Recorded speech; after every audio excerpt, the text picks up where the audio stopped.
Welcome to the Learning Pines YouTube. We hope this video helps. In this video, I will explain how to make Jollibee gravy. First, gather your ingredients: chicken drippings, all-purpose flour, and chicken broth.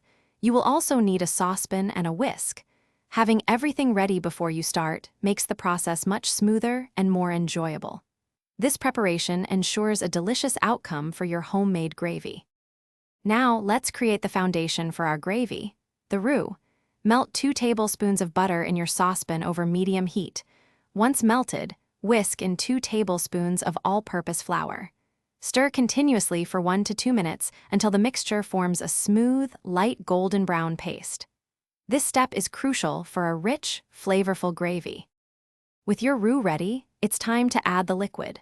Gradually whisk in 2 cups of chicken broth, ensuring no lumps form for a silky smooth texture. Bring the mixture to a gentle simmer, continuing to stir constantly. Finally, season your gravy with salt, black pepper, and a pinch of garlic powder to taste, adjusting as needed. Continue to simmer your gravy for 5 to 7 minutes, stirring occasionally until it reaches your desired thickness.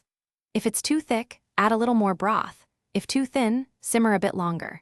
Taste and adjust seasonings one last time. Serve your delicious homemade Jollibee-style gravy warm. Also, be sure to check the description below for a link to the new Kindle Paperwhite and other great deals. Thanks for watching. Consider subscribing if we helped you.